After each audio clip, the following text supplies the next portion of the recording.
Hey everybody, welcome back to Historians of the Movies podcast. I am your host and creator, Jason Herbert, and every single week we are bringing you movies and the history behind them. And this week we have maybe the biggest summer movie of all time, the movie that really began what summer movies are. Talk about 1975's Jaws.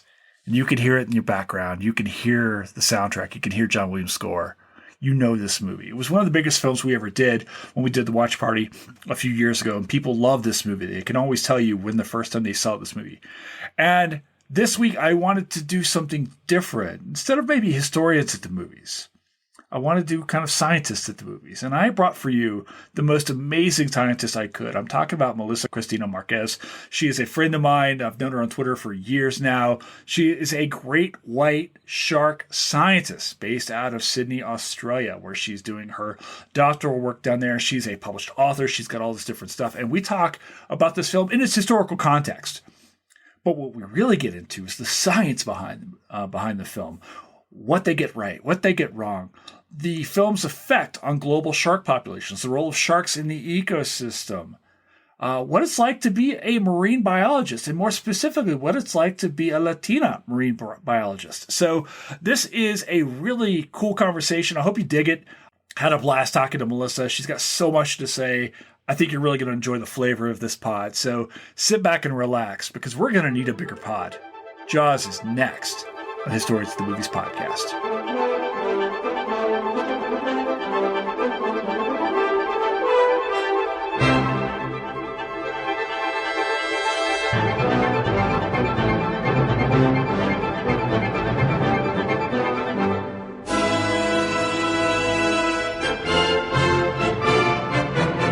Melissa Marquez, how are you? I'm good. How are you, Jason? I already know you're good. Like, this is our first conversation. I know our conversation is like 25 minutes old. So I feel like we're making up for lost time. I'm glad we have like a face-to-face finally. Oh my God. So I started following you, I don't know, years ago on Twitter. It's been a while since we've chatted. It has. It's been a while that we've been chatting, rather. Yes. Yeah. And I think maybe it was the fact that I was like talking about Jaws, because we did Jaws on the Sunday night watch party like years ago. And I always refer to that as one of our big nights we ever did, because this movie has such a cultural resonance. People always talk about like where they were the first time they saw it, no matter how old they are. I mean, this movie's older than both of us, unless you are somehow way older than I am. Not to judge, I don't want to be that guy, right? But like shark Twitter is like a thing. And like, there's like a fish Twitter, and there are people like, it's not just like history stuff. And I was so excited. This pod is like over a year in the making. You and I were just talking. Yeah. Because we were going to do this like a year ago. Yeah. No, I'm so excited to finally be on here and chat sharks with you. Because like you said, the shark world, like the shark science world, is such a prominent presence on the internet, at least for me. I mean, I'm immersed in it. So obviously I think it's like a big thing. But I feel like a lot of people are like, yeah, there's a lot more shark scientists and researchers and advocates than I thought. And it's like, oh, no, we're there. God, you guys are so much cooler than histories. And this is bad, right? Because I'm about to insult all the people who listen to this podcast. Like, this is origins. I'm like, no, fuck no, motherfucker. This is an ichthyologist at the... Wait a second. I wrote down a thing that... How do I say this word? Chondrichthyon species? How do I say this? Fuck yes. Right, yes, Chondrichthyon. This is at the... I'm from Florida. I know where sharks are. Huh? So no, it's like a thing. You guys are like, I see guys posting, and I wanted, like, you and I have been friends on here for a while, so I wanted for you specifically to be on this pod because we know each other for a little while on the Twitter and stuff like that. But there's like so many cool people like posting all this cool shit that you guys do, and I'm like, let's talk about that. So thank you for taking the time. I know you probably talk about this movie all people must ask you about this thing all the time, do they not? Or do you get a lot of shark stuff? I'd be a billionaire if I had like a penny or a dollar for every single time that somebody has asked me about sharks or Jaws and my perception of Jaws, or like what I think about Jaws in the grand scheme of like shark conservation and shark perceptions. Unfortunately, I don't charge that way. So I'm still, middle class. Oh, good, because I'm not sending you any money. I do have stickers I'm going to send to you, and judging by the distance from here to where you are, they might arrive in the next I don't Next know, year. 3 to 6 years. So sometime, by the time we have Jaws. Why haven't we had a new Jaws movie? Oh, it's because we've heard the Sharknadoes coming out. Oh, yeah. And the Meg. Actually, we're doing the Meg 2 on this pod as well. That's true. Yeah. Meg 2 just recently came out. So you've had, I feel like Jaws was the foundation for a lot of the new shark movies that are out there. And so people are like, oh, it's a classic, let's not touch it. And then build off of it instead. Which, to be honest, I'm kind of glad that they haven't remade it. No, you can't remake perfection. I mean, and this movie I was watching this morning, and it's so good. It's just like, it comes out in 75, and I'm watching, and it still feels like a new film. I mean, but it's just so well done. It also feels, you're just saying this like about the other Sharknado movie stuff. It's like the king of all the beast movies. Like, I mean, there's King Kong and Godzilla, but I think Jaws is even bigger than them in a lot of ways. It's I think it's up there. Like, when you think of, for lack of a better word, monsters, I feel like you've got King Kong, you've got Godzilla, you've got Jaws. Like, those are the three that a lot of people think of when they think of like classic monsters. Yeah, I mean, it's like you don't have a Lake Placid movie without Jaws. And in the 80s, there were all these like B movies. There were like the Pirata movies and stuff like that that came out, and Anaconda. There's any number of things. It's true. There's been a lot of attempts to kind of, no, I don't want to say dethrone, but at least get up there with those top three. But I don't know, for me, and maybe it's just because I'm like one of those classic people that's kind of what I grew up with, was those three. I'm like, oh, can't really touch them. No, I don't think so. It's just this is, and I always say, like, this and Star Wars changes the way that people go to the movies. They're the two blockbusters that, just from a historical perspective of like the way people go to the movies and the way we see the summer. But like this, it's April 3rd here, April 4th where you are, right? Yes. We're going to release this pod probably in May, because this is like the summer movie. This is like Always the Memorial is. Day. We're going back to the beach every year, right? You don't have Shark Week without it, which you have intimate, knowledge of Shark Week. I'm sure we'll talk about that today. Like, this movie has so much to do. Before we jump into it, though, we have other things to do. We have to introduce you to our listeners. So do you want to introduce, like, we're just, people are like, what are you guys, hi. You want to introduce yourself to our audience and what you're doing here? Yeah, I just realized we've been going for 10 minutes. It's like, oh, people are like, all right, well, I think she's a shark scientist. I think she's in Australia. So, hi, everyone. Well, they've read the theme. Well, maybe they didn't. So, hi, I'm Melissa Cristina Márquez. I'm a marine biologist, a science communicator, and an advocate for shark conservation. My work largely revolves around dispelling myths and misconceptions about sharks while highlighting their crucial role in our marine ecosystems, as well as studying our relationship with sharks over time and how that has changed through different mediums. Let's get ready to give you another penny for yet more questions about Jaws. This is like, I felt so cliche. I was like, you want to talk about Jaws? Like, you could ask me about, like, La La Land or something else, some other movie that you might like. I don't know. So, all right. And okay. So you're in Australia now. We're just like, what's Australia time? So for Americans, there are other countries outside of the U.S. That you can go to, that are lovely. And you're in Oz now. Where are you in Australia now? So I am currently based out of Sydney, Australia. So the eastern part of Australia.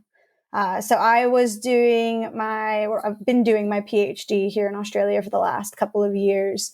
And just looking again into that relationship between us and sharks over the past decades, if not centuries, and how that has changed over time. So it's been a really interesting PhD, that's for sure. And I've learned quite a lot about it. And of course, Jaws has come up many a time when it comes to my discussions of each of my different chapters. Well, it's a real thing, because I want to get into this idea about, like, how you come from the U.S. and then go all the way to Australia to do your work. Most of us end up doing our doctoral work, probably stay fairly close to home. Obviously, but it's a big damn ocean, and sharks, I don't think, really care a whole lot about international borders, but maybe that's just me. Not so much? All right, good. learn so much about sharks. So we'll get into this. All right, let's talk about Jaws and like why this matters. This particular movie, because we talked about this. We did this movie on the Sunday night watch party several years ago. It's actually one of our bigger nights. This movie has cultural resonance. As you were saying, you get asked about this movie. Is this the film you get asked about most of all? Oh, I think it's this, any of the Meg movies, and Sharknado. It's mostly Jaws, but it's those three in particular. I love the idea that there's a holy trinity of shark movies, and they include Jason Statham. Of course. I've got to start working on my Jason Statham accent. Like, I've got to figure out how to like start working one. Like, I can do it to Barack Obama. Actually, my Obama's terrible. I can do a really good Bill Clinton. But I've got to work on a Jason Statham. This is important because I'm curious about how Jaws resonates in Australia. When you've got this real cultural export from the U.S. You grew up with this film. Is it big in Australia as well? People are also super familiar with this film?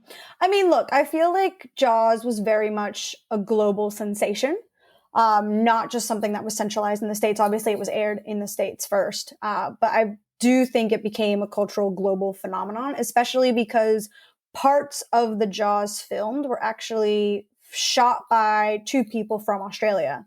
So Valerie and Rob Taylor. And so they were known as prominent spearfishers, for lack of a better word, and to kind of encompass it all over, who then very much turned into some of the first shark advocates here in Australia. So when they shot some of the scenes, specifically the scenes where you see an actual shark in Jaws, not Bruce the mechanical shark, they shot those. And so obviously that then made news over here, especially with them really becoming advocates for sharks. Valerie Taylor, actually, who is still alive today. Unfortunately, her husband passed quite a while ago. She is one of the most prominent shark conservationists here in Australia, and she is part of the reason. And a lot of scientists here and conservationists here actually credit her being a very large reason as to why the sand tiger shark, or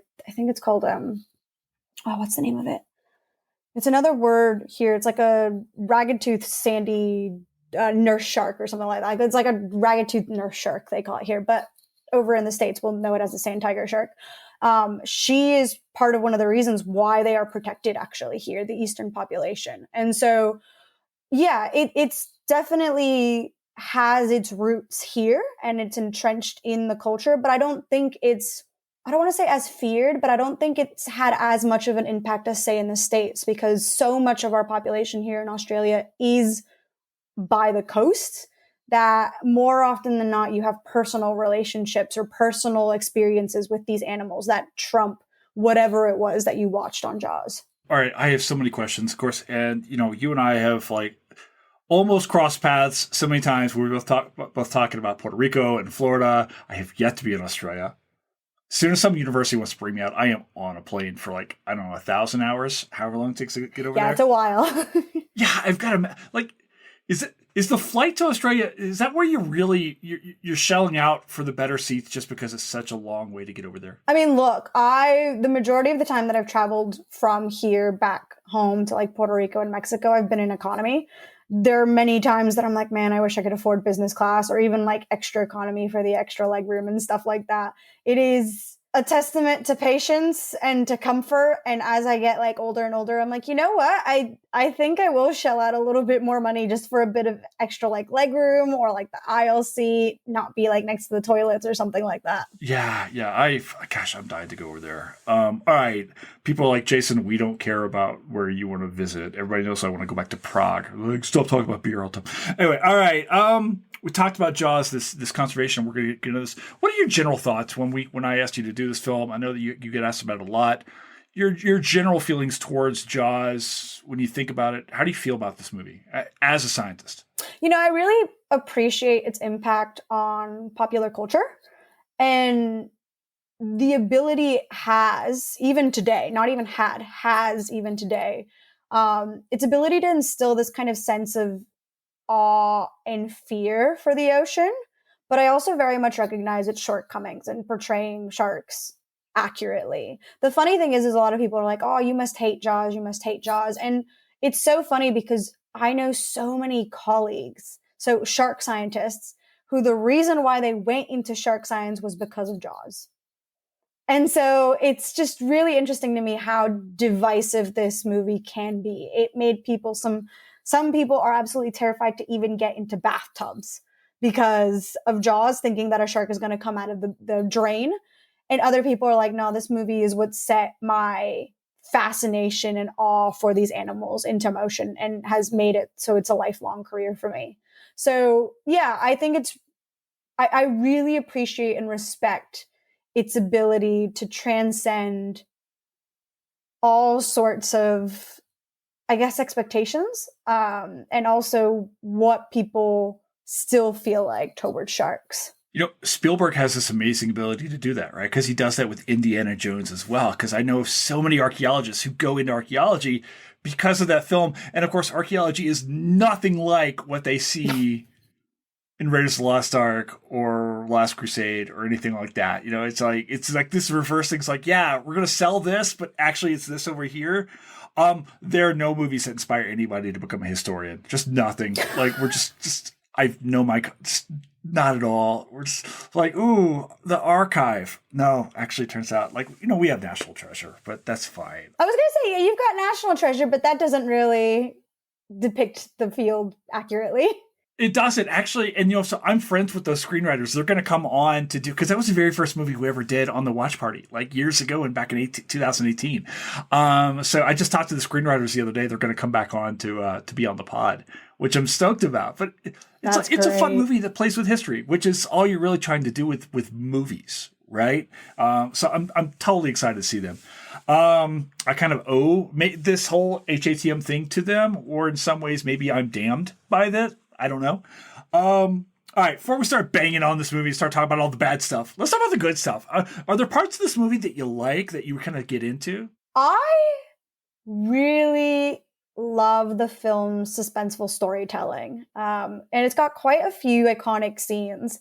I think the opening sequence is definitely one of the most iconic ones, and it's also one of the more gruesome ones as well.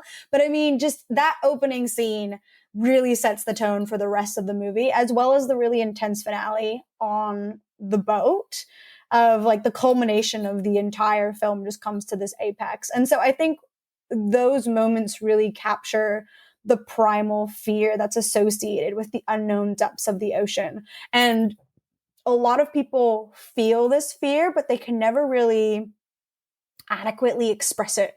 And so I feel like Jaws really captured it well, and almost gives almost like a finger for people to be able to point at and be like, that is what I am afraid of. That is what I am worried about.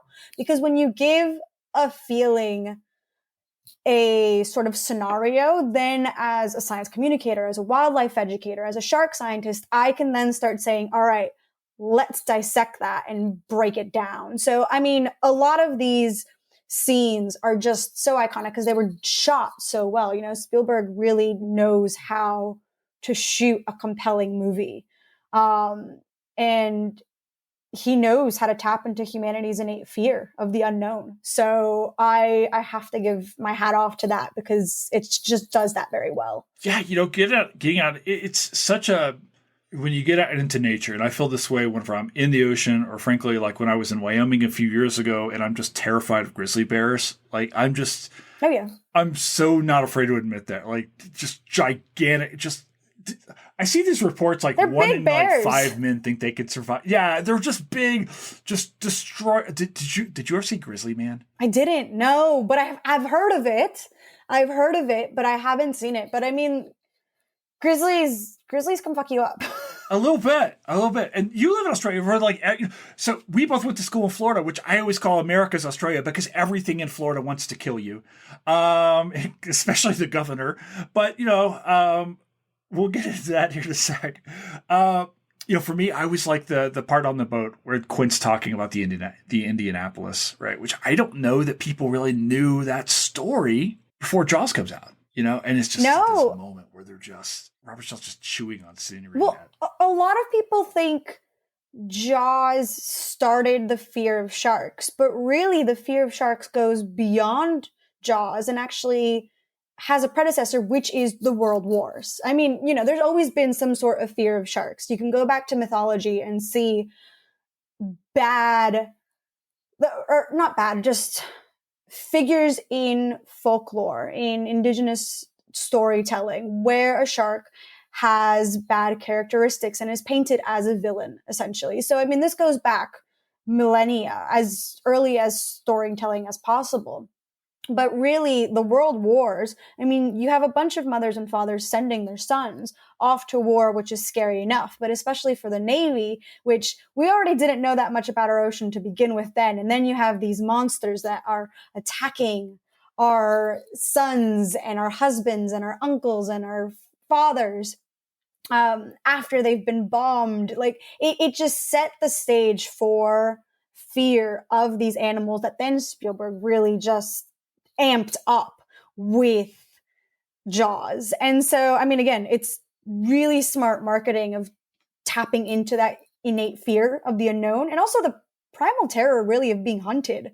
And yeah, just dialing it all the way up. But the Indianapolis, I mean, a lot of people, when they realize, oh, that's not just a little anecdote in there, that's actually true, what happened, especially the aftermath, I think kind of really almost in a way then adds to the validity of the story of Jaws, which is why I think so many people took that movie as truth, as 100% truth, as fact, as a science documentary instead of what it actually was, which was a blockbuster movie. I'm wondering, does that make Jaws a sequel to Oppenheimer at this point in time? Like, is that because that's the ship. I don't know. Here's a question for you, right? But yeah, you're absolutely right. And I feel like there's this aspect, like you're talking about the idea, because the thing is like this fish is actively hunting and choosing humans to hunt and things like that. I mean, it's very much, given an idea, a personality in some ways. That and the idea of being eaten alive, I think, is the other, not just being killed by a thing. It's really, humans don't get eaten alive. Fish get eaten alive.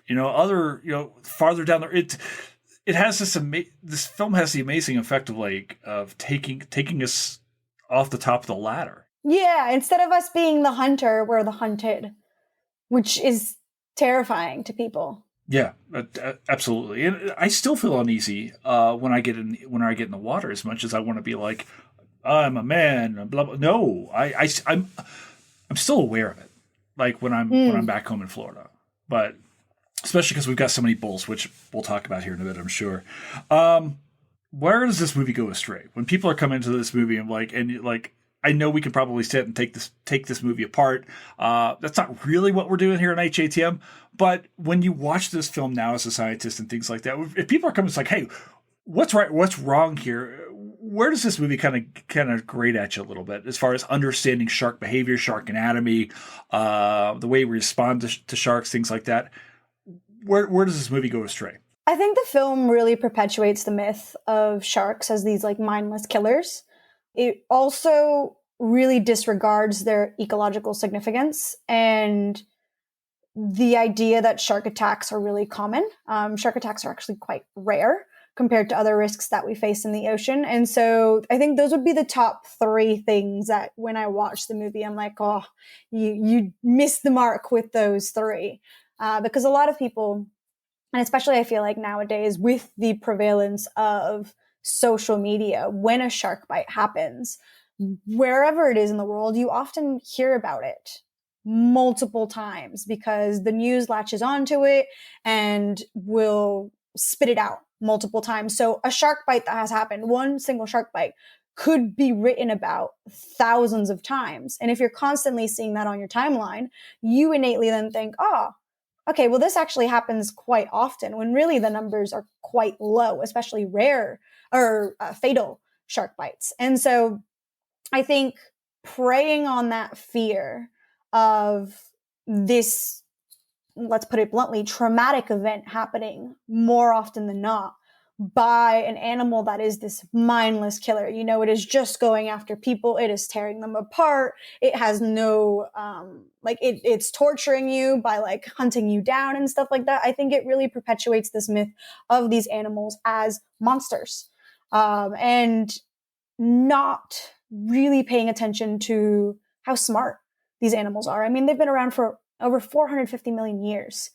They've survived so many different extinctions. There's such diversity in the word shark. A lot of people, when I say shark, they think great white, tiger shark, bull shark, hammerhead, all wonderful species.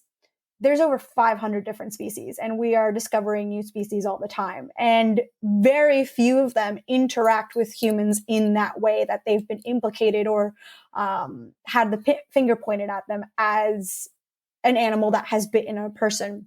And so I think it's kind of just done a brushstroke of what sharks are, which is, again, playing into that innate fear of these animals as these mindless killers, which Spielberg did amazing at as a horror genre, but it also really messed up sharks and their populations. And we're still seeing some of those issues today. And Peter Benchley actually came out after Jaws happened and said he regrets writing it and spent the rest of his life advocating for sharks. Same with Valerie and Ron Taylor.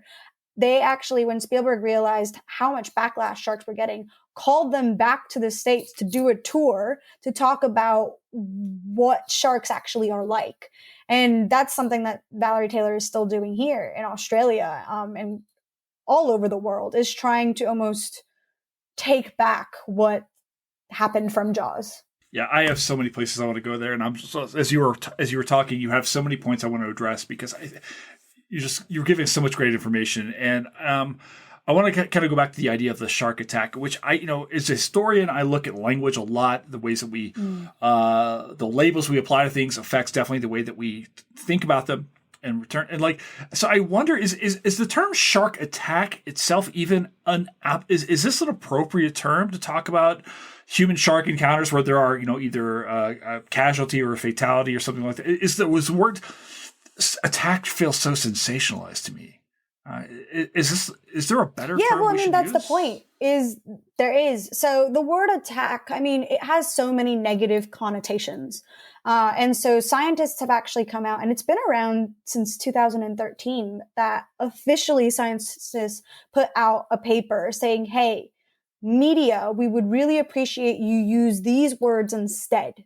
And so it's shark interactions, fatal shark bite, and just other words that gets the message across of what happened without it having any words that are inflammatory, that have negative connotations in a way. It just tells you, like, fatal shark bite. All right, somebody died from a shark bite. It's not a bloody shark attack or anything like that. You get the message across the same way, but different words. So word and language matters. And scientists are aware of that, which is why for a lot of the papers that have come out since 2013, scientists tend to use that verbiage instead. A lot of my articles, so I write for Forbes Science, a lot of the articles that I write, I try to use shark bite or fatal shark encounter or anything else but shark attack. There are some times where I do use shark attack in a specific context, but say, they're very rare to kind of get the CEO. So the people who normally would see it as shark attack see it as something else. But yeah, there's definitely a language recognition when it comes to talking about interactions with these animals. You talked about Benchley deeply regretting the writing the book at times, although I'm told he still cashed the checks. Right? Spielberg brings people in. So that leads me to this question. Maybe you can kind of spell this out for people listening and now want to kind of know the historical impact of this film. Because this conversation we're having was really kind of diving into not only shark biology, but also environmental history in this regard. Because this film has a drastic impact on shark populations worldwide, correct? Yeah. So a lot of people kind of went out of their way to retaliate against sharks after Jaws. It almost was like Jaws gave them a permission to be really shitty towards sharks. And that was where the regret from Benchley really came from, was seeing, oh, okay, I took this fear and I guess in a way didn't educate enough or have prompts in the back of being like, look, parts of this story are very much made up and teased into something a bit more dramatic for the sake of the storyline. And I think that's an issue with, I mean, even still today with authors and storytellers, where we take something that is real and use it for a storyline that is, for example, in the genre of horror.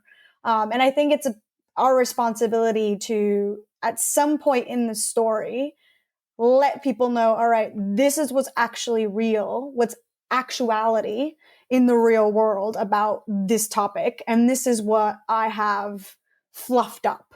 Because otherwise, people are not going to know the difference, especially on a topic as vague as it was back then as sharks. This becomes even bigger than sharks in a lot of ways, right? Because you were talking about this a little bit earlier on, how important as an apex predator sharks are to ecosystems. So as you have a man-made catastrophe towards shark populations, we also see a catastrophe rising for global fish populations and other marine ecosystems. Correct? Oh yeah. I mean, a lot of people don't realize that there's a really famous quote, and it's been said by so many people, including myself, that I forget who the original person who said it was, but healthy oceans need healthy sharks.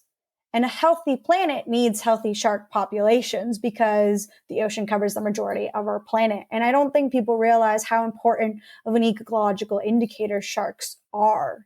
And so, yeah, a lot of people think, oh, the less sharks we have in our ocean, the better, it's safer for us. And it's like, oh, I might be quote unquote safer for you, but it's also really screwing up our planet's balance, which isn't going to be safer for us in the long run.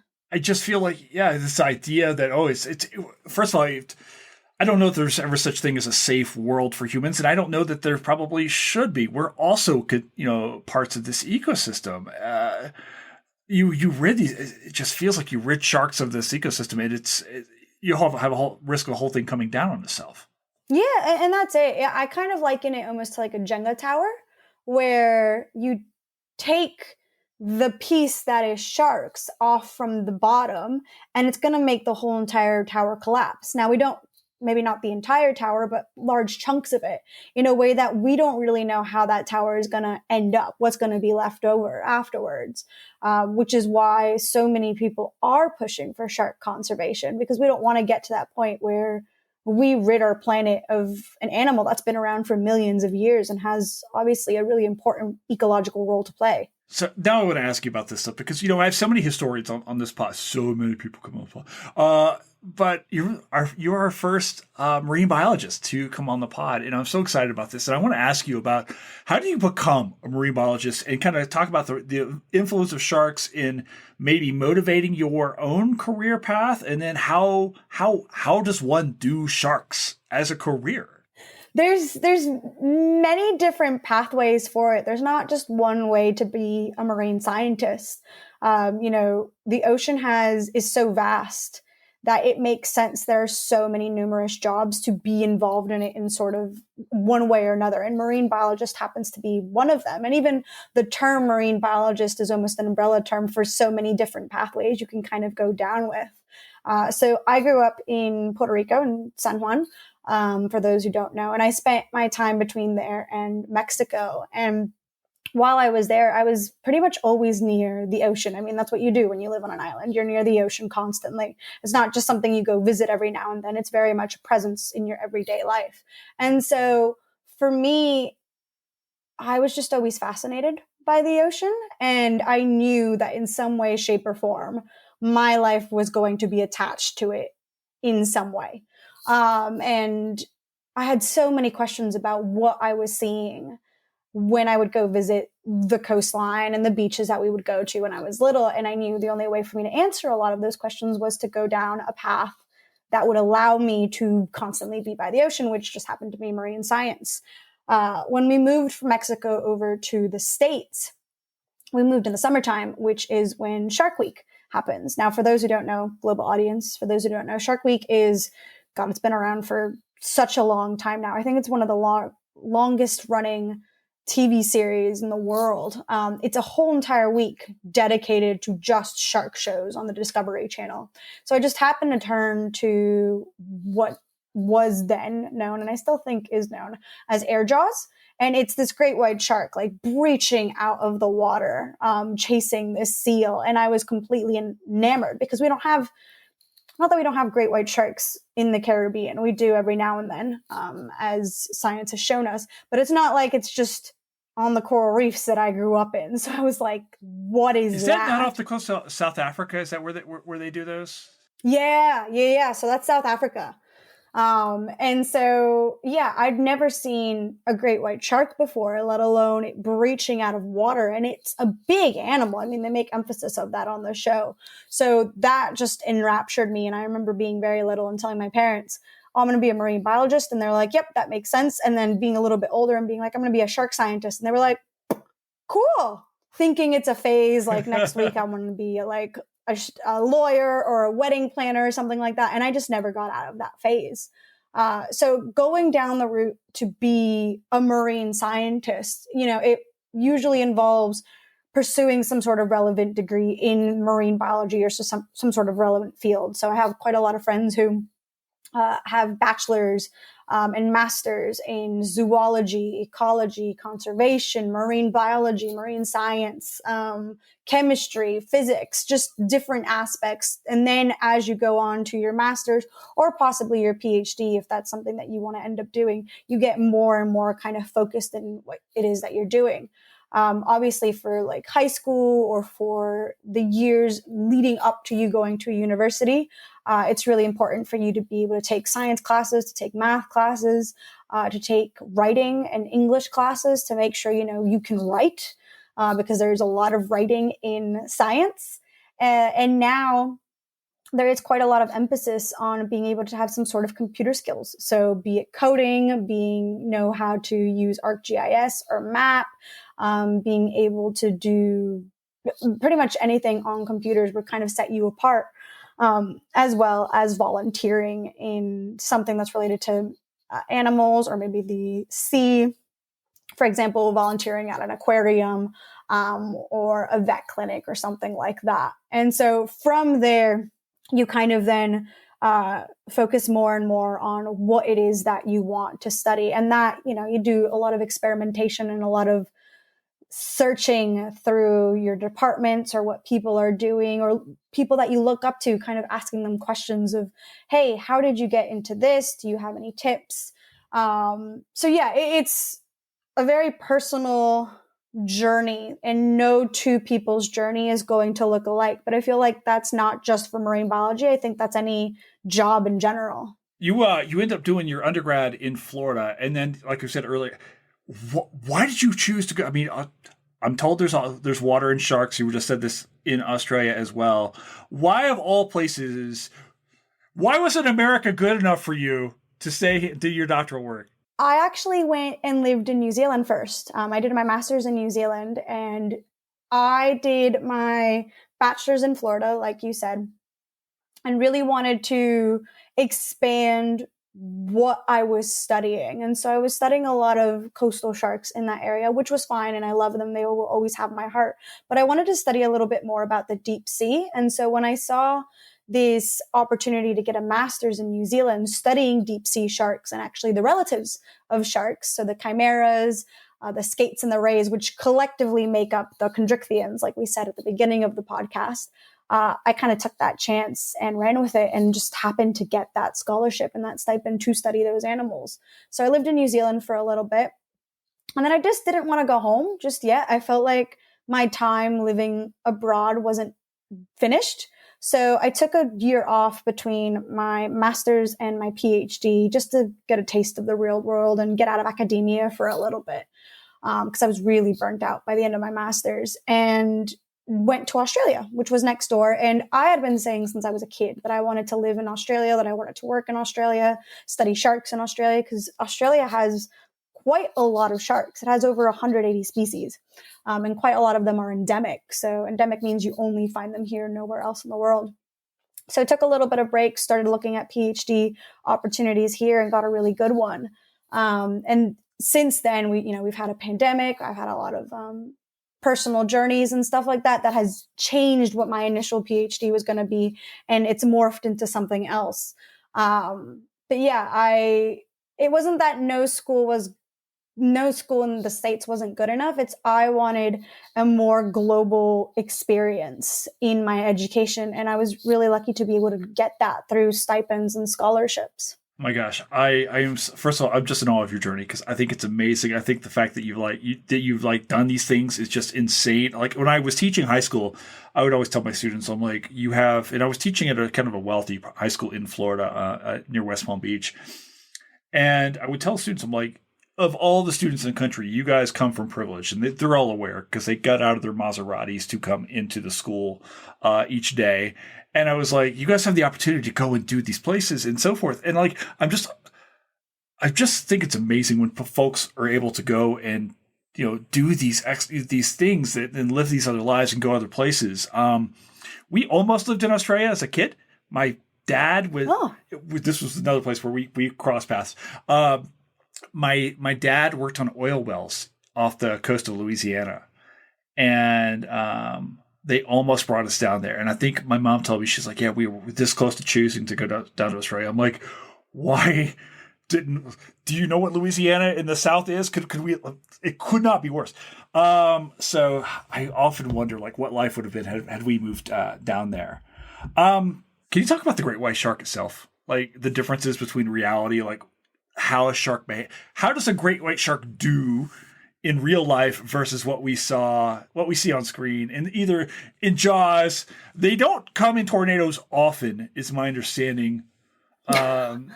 How big do these things get? How long do they live? Do they have personalities? Like, how does a shark do? And we'll say, I know there are many of them. How does a shark do? The most formal question I've ever asked. A great white shark, though, this shark, how does it behave? What is different, say, versus what we see on screen versus the lived experience of a shark? Yeah, so great white sharks, I mean, they got how a great white shark looks down to a T. It's got a formidable size. It's got sleek bodies. It's got powerful jaws that are lined with rows of serrated teeth. These are iconic creatures that inhabit coastal waters around the world, from temperate to tropical regions. And so they can grow quite big, on average. And probably the most they kind of get up to is about like 20 feet, so about 60 or 6 meters, not 60 meters, 6 meters, in length. They can weigh quite a few ton. So they are the largest predatory fish on our planet this day and age. And their streamlined bodies and all of the senses that they're kind of packed into that quite a lot of other sharks have as well really makes them highly efficient hunters for what they do hunt. They prey on a variety of marine animals, including fish, seals, sea lions, whales, other sharks as well. And they've got this really fearsome reputation, but they rarely pose threats to humans. They are known as the number one shark when it comes to being the most identified when it comes to shark bites. But more often than not, as technology has kind of shown us, with a lot of people now having access to drones and throwing them up in the air and seeing the coastline and what is near us and below us, a lot of times the encounters that we have with these sharks are actually quite peaceful. So people will be swimming around, paddle boarding, scuba diving, not realizing that there's a great white shark, or really a number of species of sharks near them, not caring whatsoever that they're there. So as a top predator, they really play a vital role in regulating prey populations and maintaining the health of ocean ecosystems. But unfortunately, they do face numerous threats, including habitat degradation, overfishing, unintentional bycatch. So there's quite a lot of conservation efforts that are being put into place to protect their populations and preserve marine biodiversity as a whole. What about climate change? Are we seeing dangers to great whites as a result of climate change? Oh, yeah. I mean, climate change poses numerous threats to not just great white sharks, but shark populations worldwide. It's leading to habitat loss. It's leading to changes in prey availability, increased ocean acidity. And so we're starting to see sharks in areas that we normally don't see them, which will then affect the marine ecosystems there. And that, of course, is going to disrupt entire marine ecosystems, affecting sharks and their prey as well. So yeah, climate change is definitely one of the major threats that these animals are facing. But the biggest threat by far that not just great whites, but sharks in general are facing is unsustainable fishing and unsustainable overfishing and bycatch, which we are seeing, I mean, large percentages of shark populations as a whole be affected by, to the point where there are some of these animals that we haven't even discovered yet and are already going extinct or are in danger of becoming extinct within some of our lifetimes. You mentioned people not being out in the water and not knowing sharks were around. You talk about your own role. Do you dive with sharks in your own role in your own career? Is this a thing you've actually done with great whites as part of your own research? Yeah, so with great whites, it's always been in a cage. There are some scientists I know who have specific like permits and permissions to tag these animals outside of a cage in some areas, but I prefer to be in a cage because I look quite seal-like. You're the first person to describe yourself as such. Yeah, well, look, I'm trying to be very practical in that I look like a very uncoordinated small seal, and that bit I feel like hinders me, but also me being a bit on the smaller size, they might look at me and be like, it's not really worth going after her. So, I don't want to toss it up. I'd rather be in the cage for my safety and also their safety. But with other shark species, I've been outside of the cage before and I have no issue with it. My understanding is these sharks prefer colder waters. Is that correct? So you're having to rock a wetsuit, I'm assuming, if you are. Oh, yeah. For these animals, I mean, you say tropics, but it's still quite cold waters for a lot of these animals. Where I've gone diving with great whites has been Mexico, South Africa, and Australia. And every single time I'm in like a 5-7 mil wetsuit because you're not swimming around in the cage. You're kind of standing still as possible. So it gets quite cold. And, me being from the Caribbean, I hate cold water. Yeah. If it's not bath water, I hate it. Yeah. Are there similar attitudes towards the animals in Australia versus, say, the U.S.? Have you noticed any differences? You've been to a lot of different cool places. Are attitudes towards sharks cultural? Are they global? Like, what do you see when you talk to folks? I think more often than not, when it comes down to the attitudes towards animals, it gets down to the nitty-gritty of the local. Obviously, a country can kind of have an overall opinion of a shark, but it really depends on a region's specific interaction with those animals. So, an area that sees quite a lot of shark bites is probably going to have it could possibly have a negative viewpoint towards sharks than an area that very rarely sees them or sees a different type of shark. And so, the US and Australia, like many other countries, differ in their approaches when it comes to shark conservation and management. Australia often really implements more proactive measures when it comes to their shark mitigation strategies, such as shark nets and drum lines, which they've come under fire for from a lot of experts. US, less so about drum lines and shark nets, more about research and education in a way. So it's really interesting to kind of just see the differences between two Western countries, if you will, and how those two areas differ from other parts of the world as well. So I think really any country is going to differ from one another when it comes to how they approach shark conservation, because it is just so local specific on how you deal with these issues. I want to ask you about the Amazon. And by the Amazon, I don't mean the river. I'm talking about the bookseller, because when you Google your name, you have books. You have some really cool stuff that you're doing. Can you talk about the books that you've written about marine biology and who you're writing towards? Because I think that the work you're doing is actually so freaking important in this regard.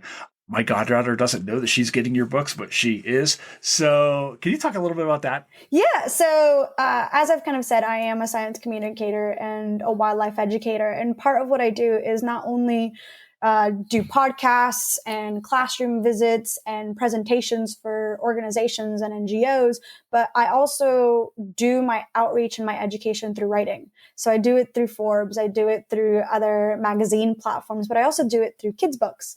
Because, I, like many others, know the power of getting into a kid's mind from a very early age and starting to shape those world perceptions. And so for me, I very much think that kids are very smart and they have a right to know the issues of our planet, including anything that has to do with our wildlife. So I've authored several books aimed at debunking myths around predators, especially sharks, promoting conservation efforts, and celebrating the beauty and the importance of our natural world.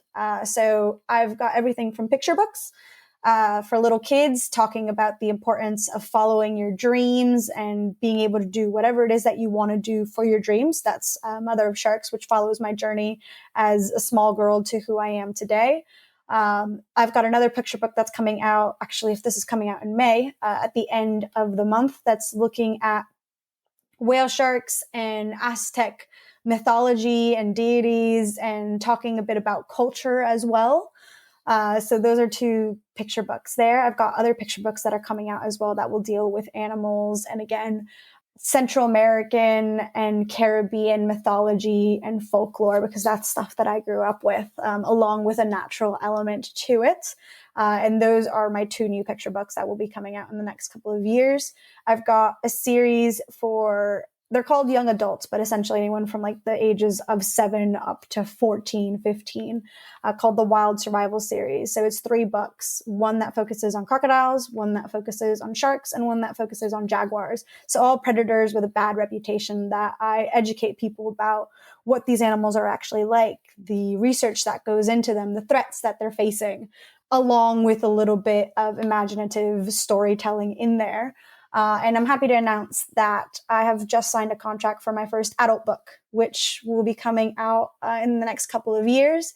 And it's looking at my journey as a Latina in shark science, looking at the Western science viewpoint of sharks and talking about the importance of integrating indigenous knowledge and ecology and viewpoints into shark conservation to make it a more holistic, effective management approach, and what the future of shark conservation will hold when we add all of those seats into that table and start listening to everybody. So I'm really excited to get that going as well. But these are all sorts of ways that I try to educate people about our natural world, because I think there's so many different platforms that you can do it. So why not do it through books?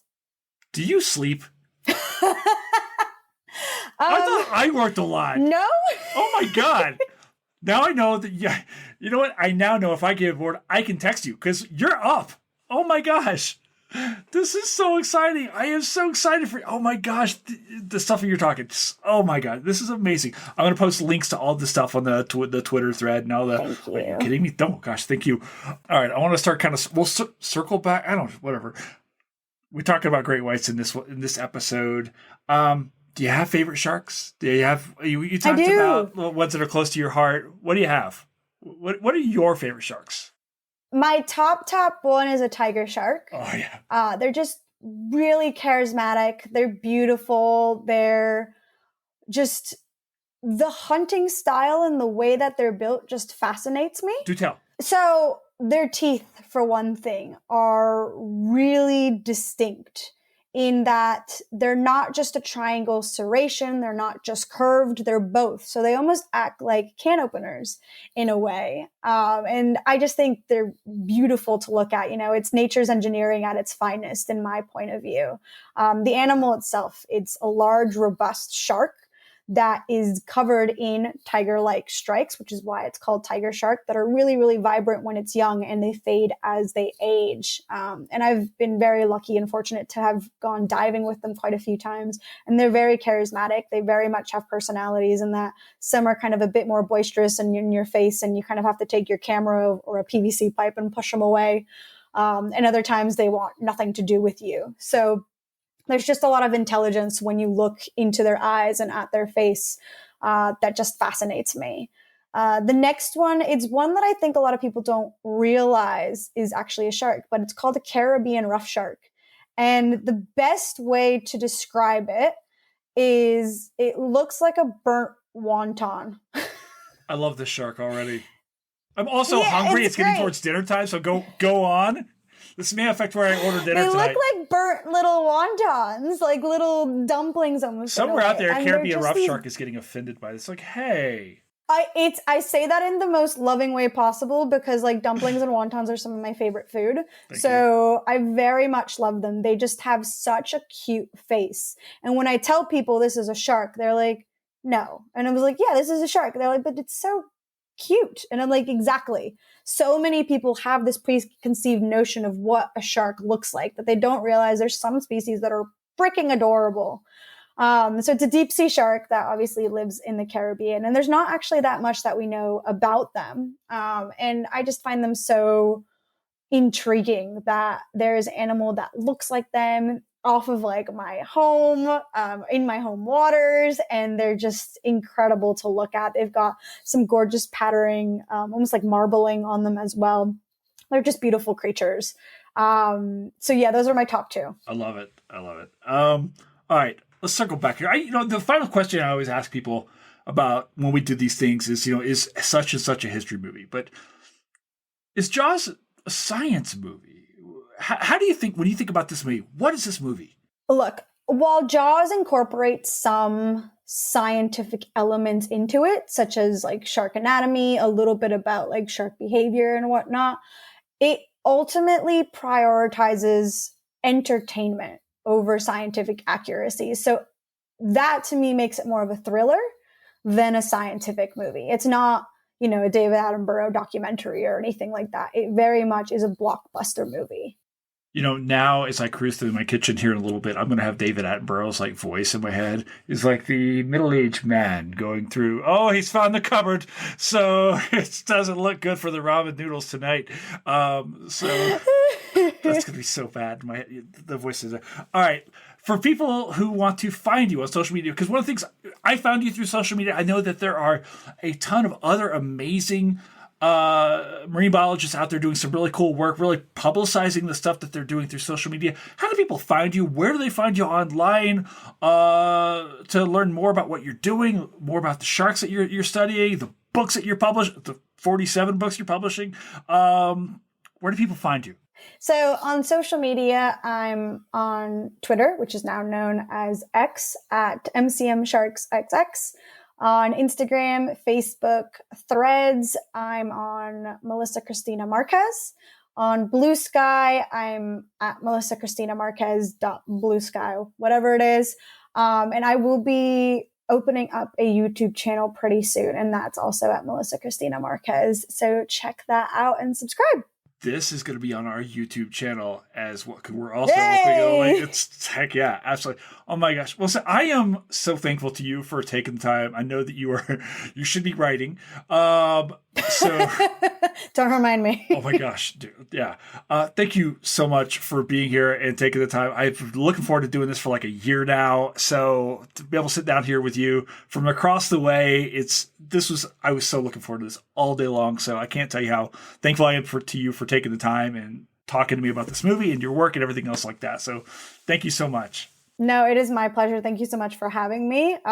It's always fun to talk about sharks and Jaws in general. So super excited to do it and finally get to chat face to face instead of through Twitter messaging. Oh my gosh, finally, right?